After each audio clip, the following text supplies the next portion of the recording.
Estamos de volta, pessoal, continuando aqui com o nosso domínio 3.0, parte de implementação. Bora aqui para o nosso item 3.3, que é dado um cenário, implementar uma rede segura. Vamos falar aqui um pouquinho sobre Load Balance, Network Segmentation, VPN e alguns itens vinculados a isso. DNS, NAC, Out of Band Management, Port Security, Network Appliances. Esse tanto de item, tudo vinculado a Network Appliance, ACL, Road Security, Quality of Service, implicações do IPv6, Port Spanning, Ports e Mirroring, né? Monitoring Services e File Integrity Monitors. É um pouquinho puxado, inclusive aqui, ó, eita, ó. 3.3. Então vamos lá para a nossa introdução. Esse item tem uma introdução. Para realizar um projeto de rede seguro, devemos entender sobre ativos, ameaças e perfil de risco de uma organização. Muitas empresas implementam um centro de gerenciamento de rede centralizado, NMC, ou um centro de operações de rede, um NOC, que isso aqui eu acho que é o mais conhecido, né? É o Network Operation Center. Esses são principais locais onde o gerenciamento, o monitoramento e o controle de rede são implementados. Meio que fazer uma centralização ali de monitoramento e de controle desses NOCs. Obviamente, isso é de empresa de médio a grande porte. Uma empresa pequena não vai ter esse NOC aí ou esse NMC implementado. Vamos começar aqui com o Load Balancing. Muitos conceitos, pessoal, só dar uma explicaçãozinha que a gente continuar. É coisa que a gente já viu, algumas eu já expliquei em outras aulas, mas para seguir todos os itens aí, como eu disse, eu gosto de seguir todos os item a item lá, de acordo com o material, para a gente reforçar e pode ser que alguma coisa tenha algum conceito a mais, enfim, ou para a gente reforçar. Então vamos lá começar aqui com o Load Balance, que nada mais é que o balanceador de carga. Eles realizam distribuição de forma equilibrada dos dados, sendo distribuídos por vários computadores ou rede, garantindo assim que o sistema não seja sobrecarregado. Os balanceadores de carga podem ser baseados em appliance de hardware ou por serviço de software. São focados em diminuir o tempo de resposta, maximizar o throughput, reduzir sobrecarga e diminuir gargalos. Aí, esse load balance, esse balanceador de carga, é um conceito um tanto quanto amplo e, obviamente, depende de onde a gente está contextualizando ele. Por exemplo, se você fazer um balanceador de carga, tipo um proxy, na frente de um site, ele vai ser aqui baseado no serviço de software, né? Então ele vai balancear ali para qual site que ele vai, para qual servidor que ele vai mandar ali as requisições de site. Pode ser que você tenha uma appliance ali, às vezes alguns WAF mesmo conseguem fazer esses balanceamentos de carga, a gente já vê isso mais para frente. O próprio Firewall, existe o conceito de balanceamento de carga de rede, por exemplo. Você tem dois links, ele faz esse balanceamento de carga. Então, assim, é um conceito muito amplo, tá? Mas a questão é que ele sempre vai realizar essa distribuição de forma equilibrada para tentar utilizar dois links ou utilizar os dois recursos, no caso, dois servidores, no caso de um cluster. Enfim, esse conceito é bastante amplo. Seguindo aqui, uma forma de implementação, algumas formas de implementação, na verdade, do balanceador de carga. Uma delas é aqui esse ativo-ativo. Basicamente, os dois recursos que ele tem vão estar ativos. Caso um falhe, o outro já assume imediatamente. Pode ser que ele utilize os dois, ele vai usar os dois recursos ali com transmissão. Por mais que às vezes um descarte, por exemplo, no caso de servidor, pode ser que a requisição chegue nos dois e um descarte e o outro processa e devolve. Ou os dois processam, devolvem, em uma hora um descarta, enfim. Para você ter o mínimo possível ali de gargalo. Ou os dois estão sincronizados ali de forma bem próxima mesmo, a ponto de que um falhar, você perder pouquíssimas coisas, pouquíssimos dados. No caso, por exemplo, de mais de rede, né? No caso, se você tiver um firewall, por exemplo, que tem essa questão aí de ativo-ativo, esse conceito ativo-ativo, se um falhar, o outro já assumir, pode ser que você perca alguns pacotezinhos ali. Mas esse conceito ativo-ativo, ele é mais amplo, né? Aqui está falando, obviamente, relacionado ao balanceamento de carga.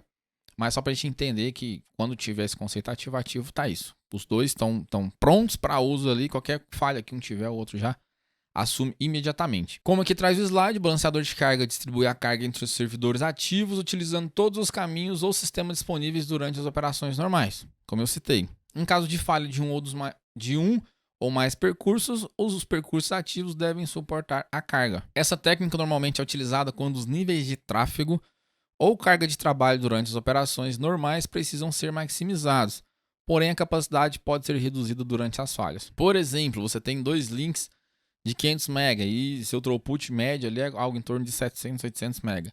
Então pode ser que você use um balanceador de carga para atender ali essa carga de trabalho, né, durante esse pico ali. E se caso um link cair, essa capacidade aqui ela pode ser reduzida durante as falhas. Então assim, você tem 2 links ali de 500 MB, você quer usar os dois ao mesmo tempo, você faz esse balanceamento de carga ali entre os 2 links.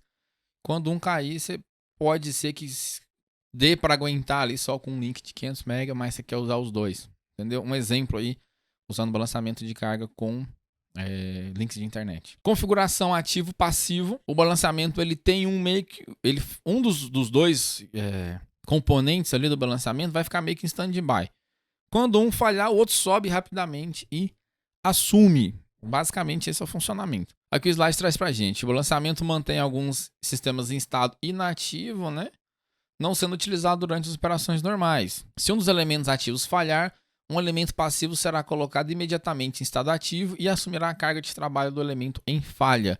Essa técnica é utilizada quando o nível de transferência ou carga de trabalho precisa ser consistente entre os estados normais e o estado de falha, mantendo uma disponibilidade.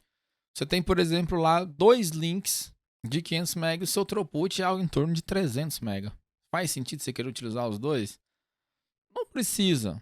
Então deixa ali um em stand-by, inativo. Quando um falhar, o outro assume imediatamente. Obviamente, vai ter um delay nessa troca, né?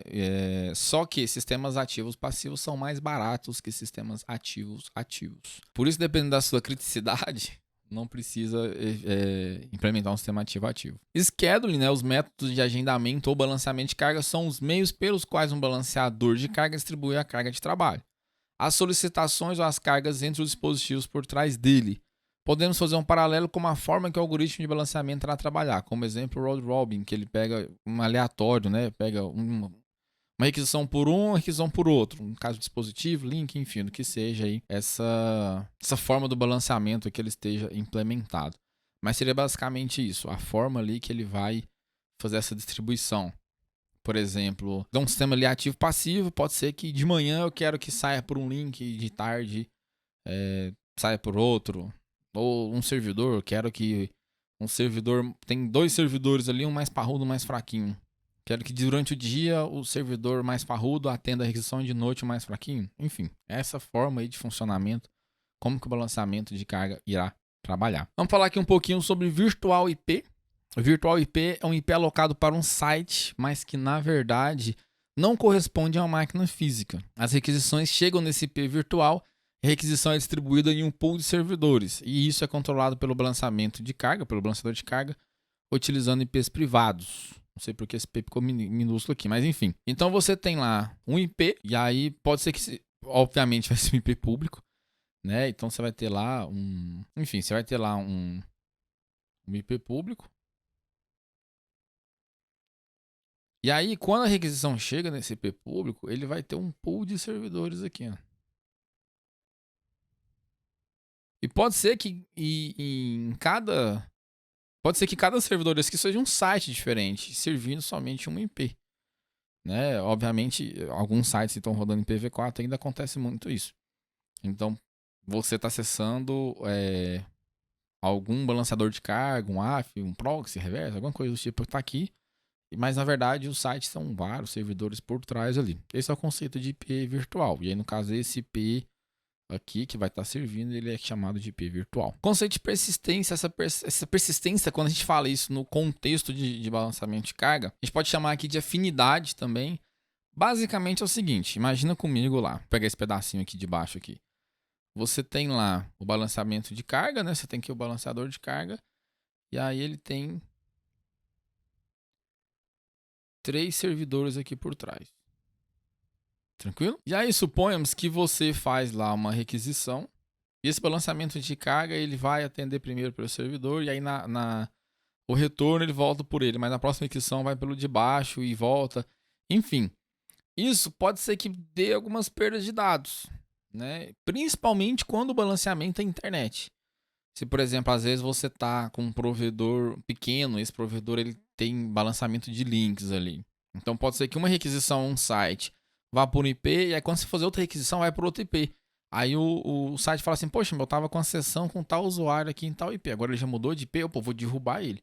Aí você tem que logar no site de novo. E às vezes acontece isso muito rápido, às vezes questão de minutos. Então, existe esse conceito aqui de afinidade, que é quando você vai montar essa sessão, fala, opa, veio a primeira requisição aqui do tal IP, então só esse servidor aqui que vai atender ele. Então todas as requisições vai ser só esse servidor aqui.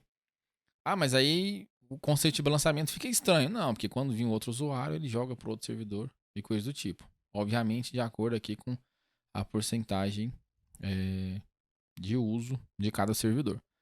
Quando uma sessão entre um cliente e um membro de um cluster com balanceamento de carga é estabelecido, as próximas comunicações serão enviadas ao mesmo servidor, mantendo assim a persistência ou consistência das comunicações.